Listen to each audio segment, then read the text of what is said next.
కరెక్టా కదా? కానీ దానికి కరెక్ట్ మీనింగ్ ఏంటనేది తెలుసుకోవాలి. ఎందుకంటే మనం ఫీల్డ్లో మాట్లాడుతున్నప్పుడు కొందరు ఎడ్యుకేటెడ్ వాళ్ళు ఉంటారు, కొందరు అన్ఎడ్యుకేటెడ్ వాళ్ళు ఉంటారు. కొందరు చెప్పుకోగలరు, కొందరు గూగుల్లో సెర్చ్ చేసుకుంటారు. కరెక్టే కదా? కానీ మనము కరెక్ట్ వేలో వెళ్ళాలి. వాళ్ళు ఏంటంటే మనల్ని నమ్మాలి. కొత్త డిస్ట్రిబ్యూటర్ మనల్ని నమ్మాలా లేదా కస్టమర్ బిలీవ్ అనేది ఉండాలి. సో దానికోసం సరే పర్ఫెక్ట్గా తెలుస్తేనే మాట్లాడాలి. రైట్?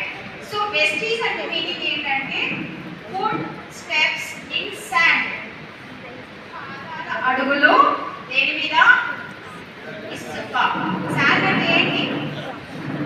ఇసుక. కరెక్టా?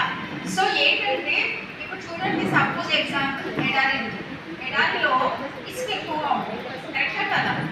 మొత్తం అంతా ఒకలాగే కనిపిస్తుంది. ఏ సైడ్ వెళ్ళాలో తెలియదు, లెఫ్ట్ వెళ్ళాలో తెలియదు, రైట్ వెళ్ళాలో తెలియదు, స్ట్రైట్ వెళ్ళాలో తెలియదు. కరెక్టా కదా?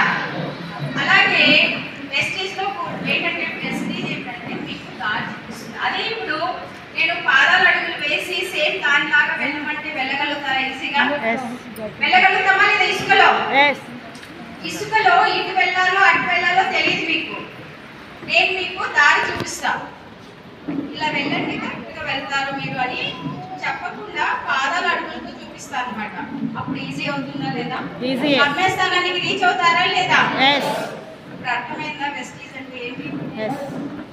వెస్టీజ్ అంటే మీనింగ్ ఏంటి? పాదాల అడుగులు అంటే మనకు ఒక దారి చూపిస్తుంది. అది ఎలా అంటే ఒక కరెక్ట్ వేలో, అది వెస్టీజ్. వెస్టీజ్ అంటేనే నమ్మకం. నమ్మకం అంటే వెస్టీజ్. ఇదైతే నేను ఖచ్చితంగా చెప్పగలుగుతాను. Yes or no? So my dear friends,